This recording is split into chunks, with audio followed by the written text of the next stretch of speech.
G'day, good afternoon and welcome aboard everybody. My name is Zoe. I'm going to be your safari guide for today. Before we do kick off our safari adventure, just have a few messages to pass on. If you do have any hats, glasses, cameras or phones, make sure you hold on to them nice and tight. As if you do drop them out the window, we will not be able to stop and retrieve them. Now's also a good opportunity to make sure that your phone is switched to silent for the duration of our tour. And last of all, for those of you in the back three carriages, you will notice an emergency number at the front of the carriage. Please do call that if there is a medical emergency. For those of you up front with me, you can simply come to the driver's window.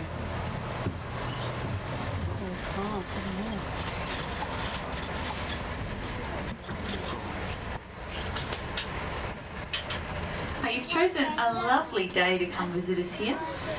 We're going to begin our journey through 3 different habitats with our arid zone. Now the arid zone is home to animals from across 3 continents, all the way from Africa, Asia and North America. But what they have in common is this habitat here. Open grasslands, little vegetation and often quite dry at different times of the year. And the first one we'll see as we come around is our North American bison. And you can see they're getting ready for the summer, shedding their thick winter coats, getting ready for the warmer weather, just like our camels will pass in a moment as well. Now our camels are a bit of an odd one out here at the zoo.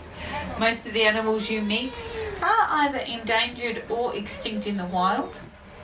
They're camels, they're not even considered wild animals at all.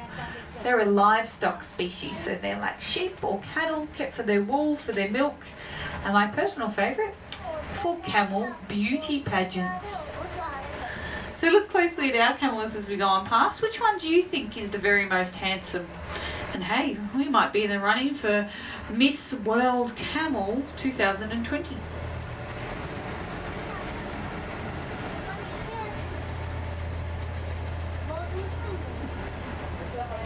As we come past, we'll see our younger group of bison. Aren't they very, very cute when they're young? And they're so important to their landscape they live in. These large animals help to shape the land they live on. They stop erosion by patting down soil with their hooves, keep the grass nice and low. And where these large herbivores live, they often make the habitat lovely and really perfect for the smaller animals around them. Where we see bison have returned in the wild, birds and lizards and mammals soon follow after them.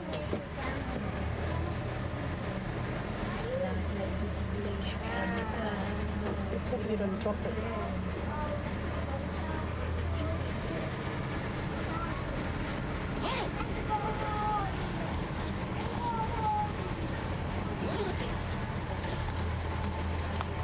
Now looks like it's dinner time for our Mongolian wild horse.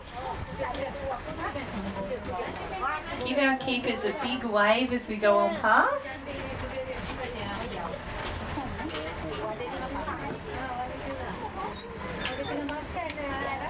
And our Mongolian wild horse here are one of my personal favourites.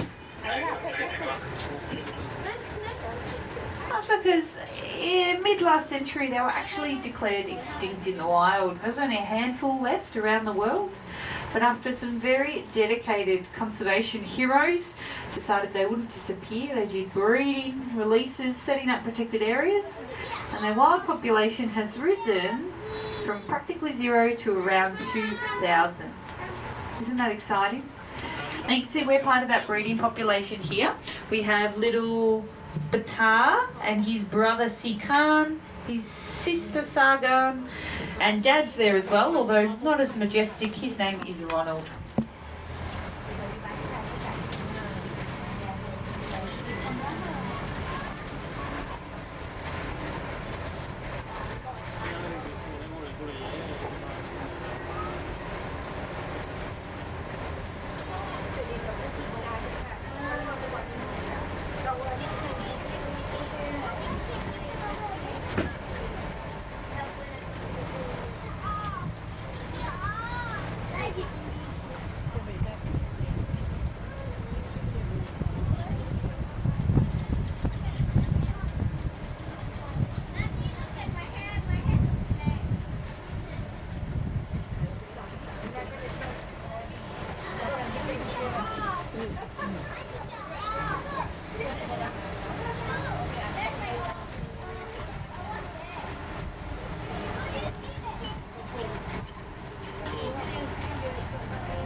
amongst the grass, you're able to spot our scimitar-horned oryx.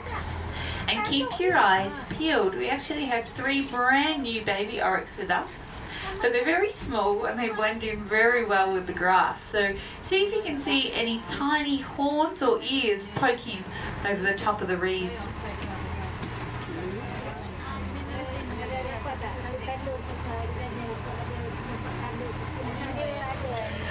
Now here in our arid zone, it's quite dry, and one of the resources they do rely on are water holes. And we're about to journey into an area, 2 of our water holes here, and it's often around these spaces that animals will interact with one another and interact with humans just like you and I, as we all need water to help clean ourselves, to keep us refreshed on a hot day, and also to help grow our food. So we're heading through the first part of our waterhole. Keep an eye out for the gorgeous animal whose home we'll be journeying through.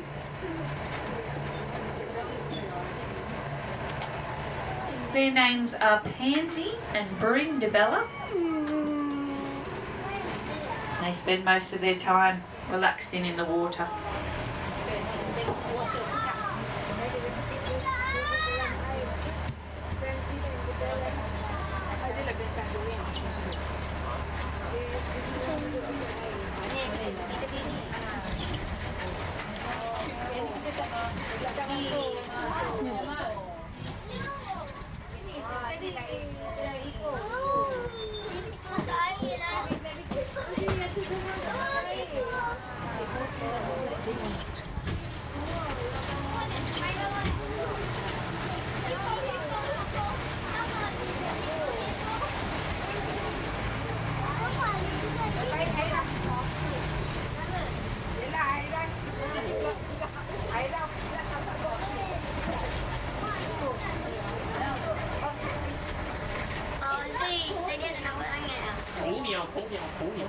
Now along the fence here we have some of our beautiful female ostrich doing a little dance for us.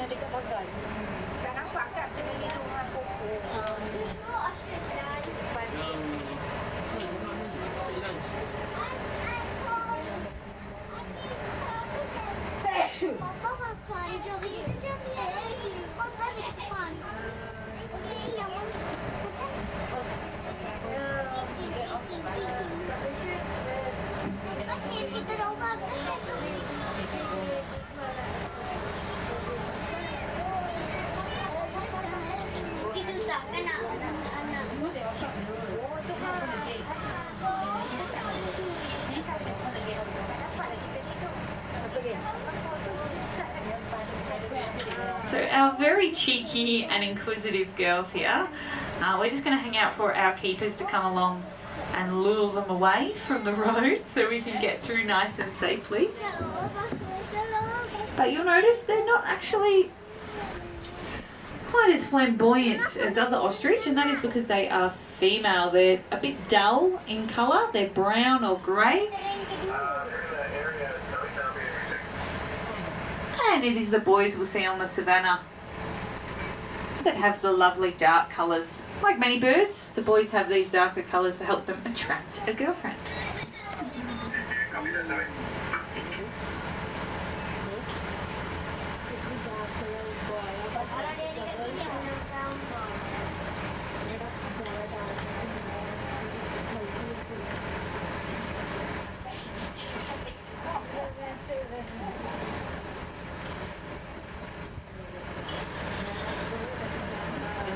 Hang tight everybody, our keepers are only a few seconds away.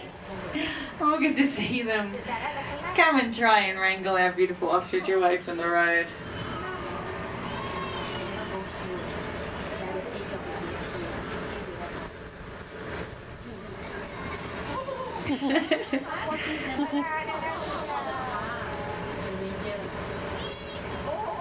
Here they go, offer them some delicious hay. Take the tension off us while we pass on through.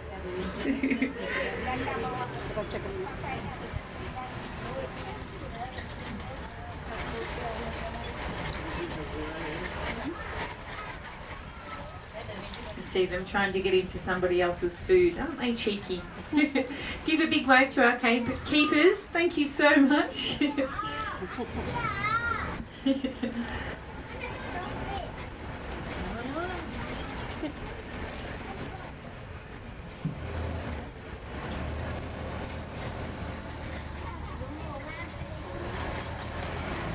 Now you'll notice as we come around here, the ostrich aren't the only birds that are living by our waterhole.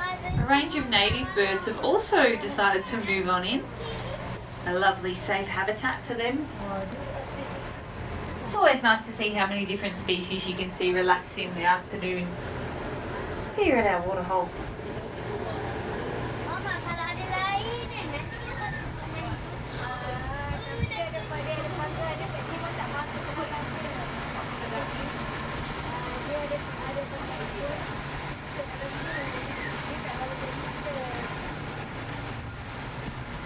Looks like it's dinner time up on the hill as well. Our Indian antelope on the move, looking for a snack. See if you can spot the one male of the group. He is quite a bit darker than the girls on his shoulders and neck, and has very impressive horns.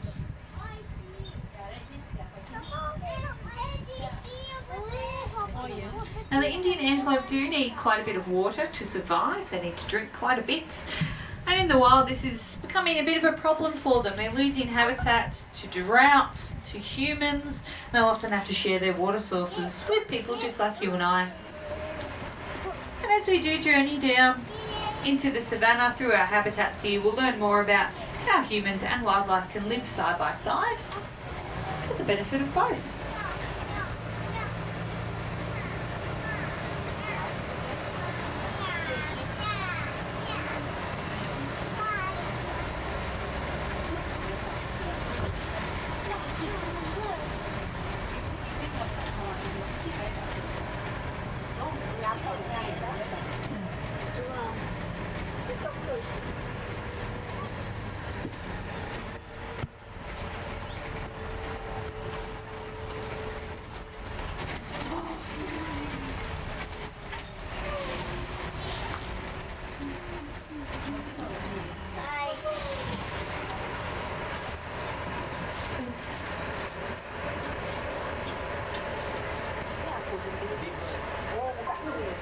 Once we do pass through this gate here, we are going to just pause on the other side for a moment to ensure it does close behind us. Don't feel like going on a wild ostrich chase down Werribee River anytime soon.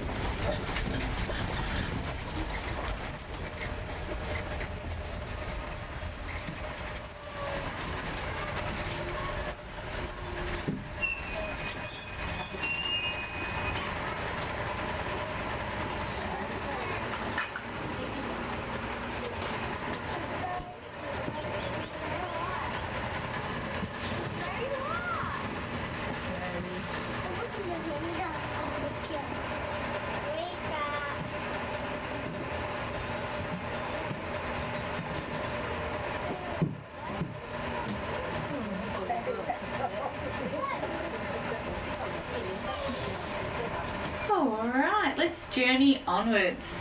Now we are going to cross the river to the other side of our zoo. You'll get a beautiful view of the river and the red cliffs down on the left hand side. This is not only a really important habitat for the local wildlife, but also a really special place for the traditional custodians of the lands and waters we're on today. 3 members of the Kulin Nation would come down for political gatherings, ceremony and for trade, right to where we are now. We're very lucky here at the zoo to be working with some local Aboriginal elders to learn from their tens of thousands of years of traditions of how to care for the country, the land and the animals that live on it.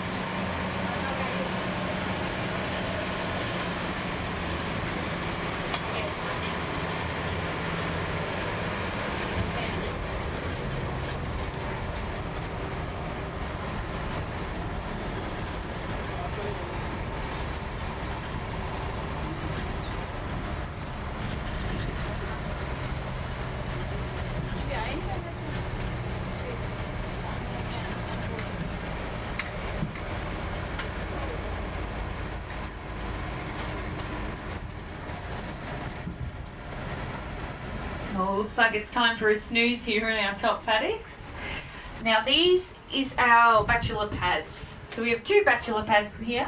We have our male black buck, we met the girls just before, Indian antelope. And then over the back we have our beautiful Texas Longhorn cattle. Now our cattle are very majestic, very large in size, and they are here to help illustrate how over the world wildlife can come into conflict with livestock, where they both want to live in the same areas and eat the same thing.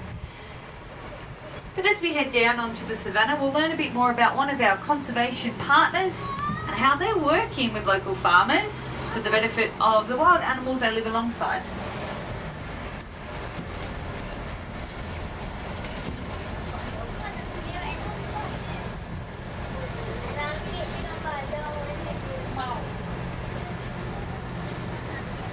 And here's a little bit of a clue coming up on our right. Let's see who that conservation partner is. This is an outpost that you would see in their reserve over in Uganda. A recreation of the day-to-day goings on.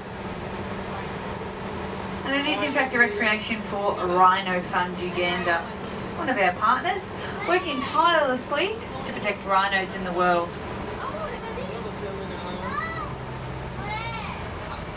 So let's get down to our African savanna. Keep your eyes peeled. I get a sneak peek of some of our African megafauna. We'll meet in a moment or two.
We have a little bit of a crossing up ahead, so we'll take our time. It looks like the first animal we'll meet is our gorgeous waterbuck. Now, as the name suggests, the waterbuck spend a lot of their time in water. It's where they feel safest. But for many animals who spend time in the water, there's a big problem, a big scaly green problem. Crocodiles who like to eat them.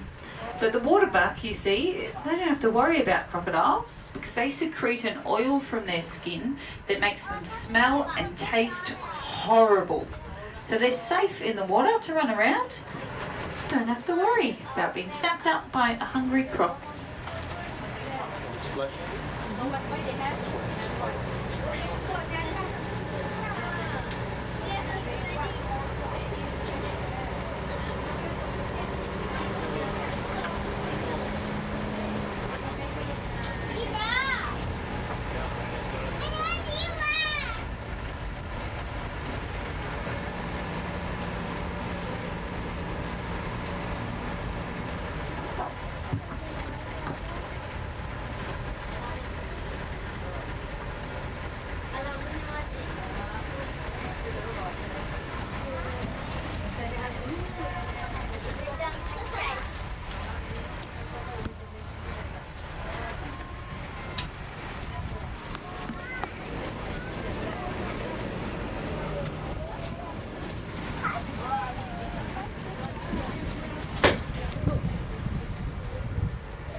everybody.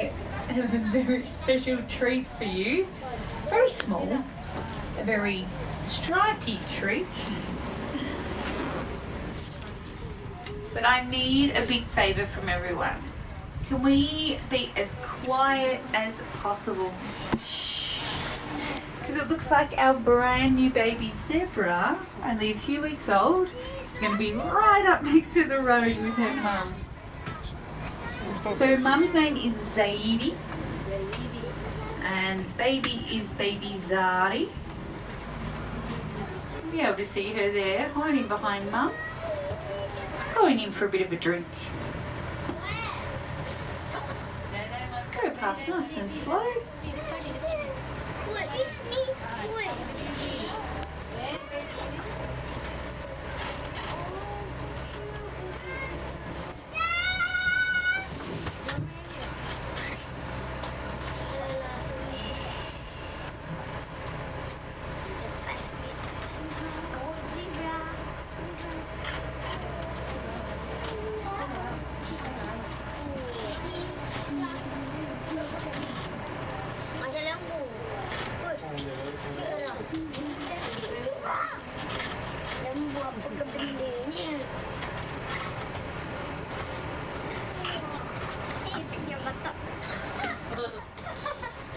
Now hanging out behind our zebra friends, we have the largest species of antelope in the world, the elands, both males and females with those very impressive horns. You can see we've got quite a number of them here. That's the benefit of having all this beautiful wide open space. Our animals can live side by side just like they would out in the wild. Now one thing you do learn here at the zoo is that giraffes are very good at telling the time. They know that in 20 minutes, or about 15 minutes now, those gates will be opened up and they can head into their nighttime area. A lovely giraffe-sized shed with heating and cooling and some lovely hay for them to munch on. But we do only have male giraffe here at the zoo. This is our group of boys. As we come past, do keep your eyes out for their very long, very blue tongues.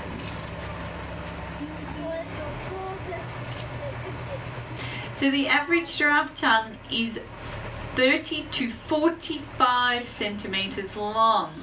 That's longer than the ruler in your pencil case at school. That's so long, in fact, that they often use their tongue to pick their own nose. Hey, maybe a few of you on board have a tongue just like a giraffe and can pick your nose. Why don't you give it a shot?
Now we saw our bachelor group of Indian antelope, but here are the boys for our scimitar horned oryx. One of our poor boys a few days ago actually snapped part of his horn and had to have one of them removed by our vet, so he's now our resident unicorn. See if you can spot him as we go on past. Oh, looks like we've got a bit of a zebra crossing up ahead. Take your time.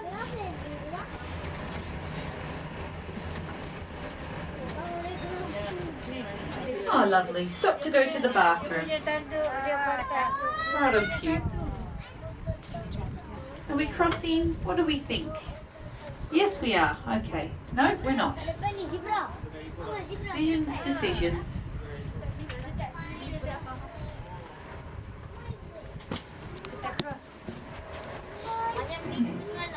They love to remind us who really runs the show here at the zoo.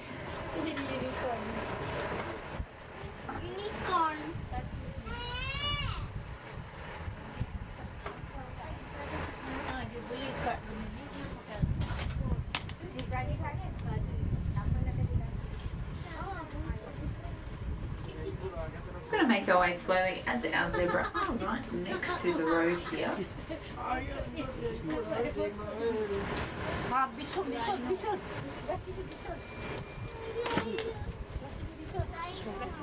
But it's a good opportunity to have a look at how fuzzy some of our younger zebra can be. Still got some of her baby fuzz on her back there. She was born last year Mother's Day.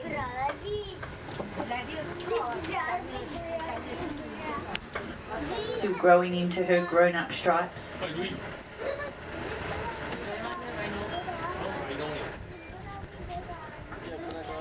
What are we doing on the side here? Are we crossing? Are we staying there? I can't quite see you. Off you go. Okay. I thought we would cross. Oh, good job. Yes, I know. Show off. Flick your mane. We've got some bigger friends to see. No, we're stopping to eat. Come on. Thank you.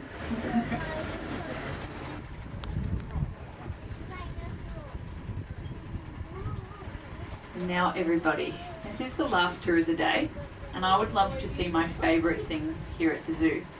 So I need everybody to be as quiet as possible. Shh. Because rhinos have terrible eyesight, so they rely on their hearing. And if we're really quiet, you'll get to see their ears rotate, flick back and forth as they try to figure out who's on board and what we're doing. So stay nice and quiet and have a look at our rhino's ears as we go past.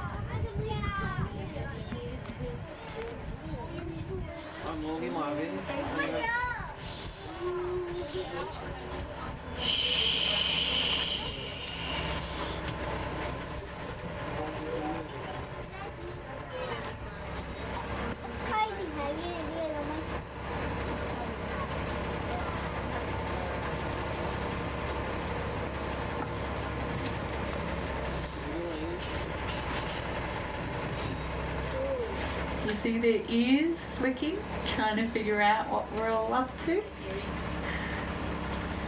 Now the two sitting closer together are Sisi and Lataba, our beautiful female rhinos. And Ungana, always a bit of an outsider, is our male.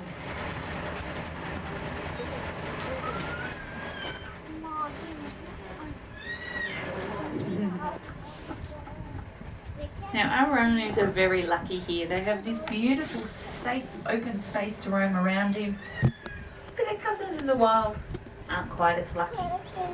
And running out of habitat, and where they do live, they're often targeted by poachers.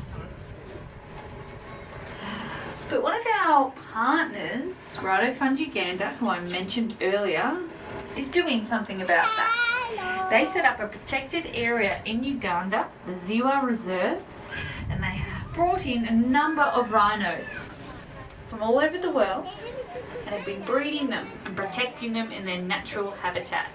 It's so hard to keep track. At the start of this year we had 24 and now we're already up to more than 30. That's right. Cece, you tell them.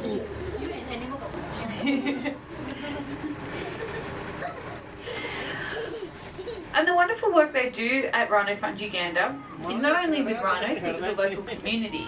They work with local farmers who can graze their cattle within the reserve. So now, instead of having conflict with the farmers over who gets to eat what, they get to be a team, share the resources, and the farmers help them out by keeping an eye out for poachers and making sure fences are up. And it's actually thanks to our lovely zoo members here that we're able to do such international partnerships to support Rhino Fungiganda with training and resources and funding so they can better do their job. If it wasn't for our zoo members, we wouldn't be able to do this fantastic work we do supporting animals here at the zoo, but around the world and in Australia in the wild.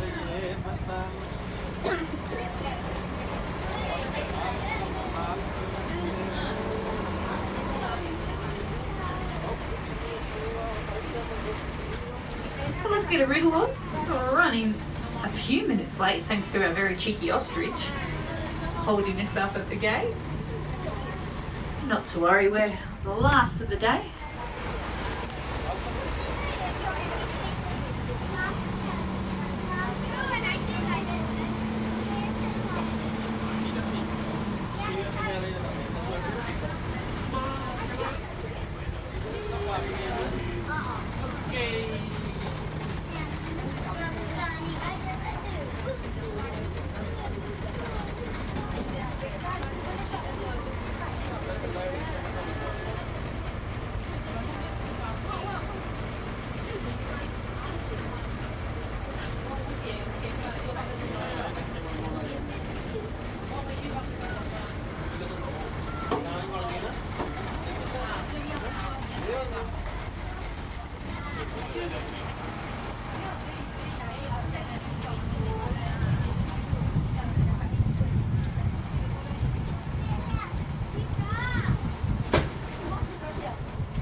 Now we will just hang out here for one moment, make sure that gate closes behind us. We'll be on our way shortly.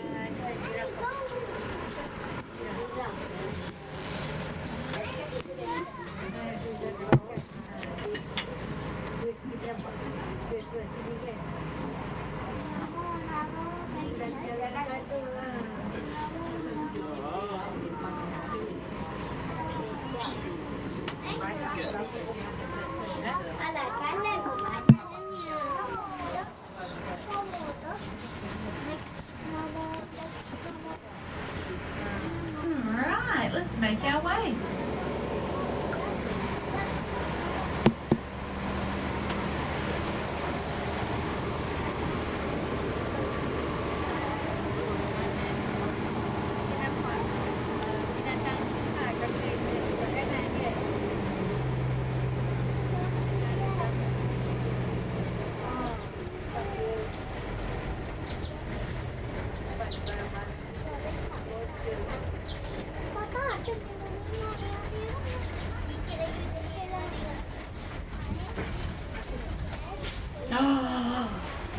my goodness, everybody. It is a day of very special things for us. Have a look. Spoke about our local wildlife. A gorgeous wild wallaby there. He's trying to jump away, make his way back down to the river. He'll find his way. He spends lots of time up here. So let's keep on going. There he goes. Beautiful small wallaby. We have 5 of them who live here on our land, just wild ones, who like to hop around.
Now give our keepers a big wave as we go on past. Everyone's got their dinner for the night. They'll lock up behind us, still followed by one of our ostriches. Very cheeky. Oh, it's an ostrich too.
Now as we make our way around and back into the safari station, It looks like our beautiful brand new Oryx are up and on the move, so we'll get to see our 3 brand new babies over on the left. Aren't they adorable?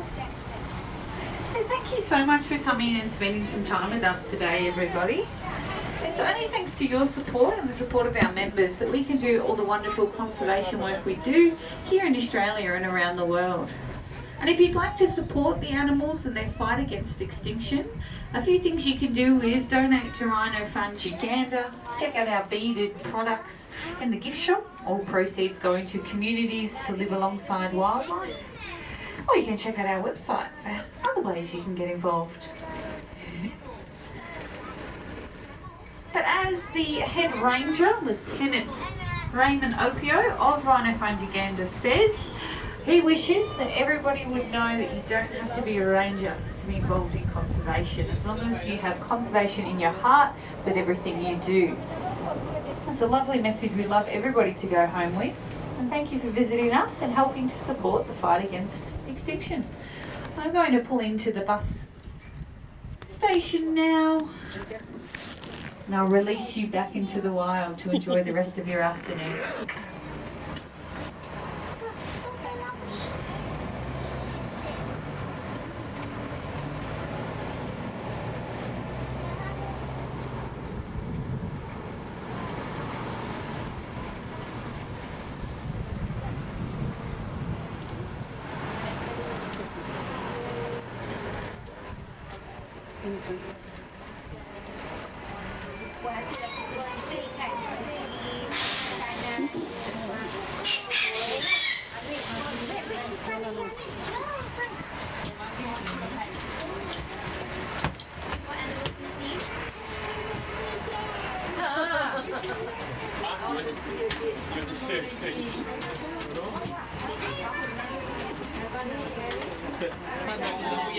We are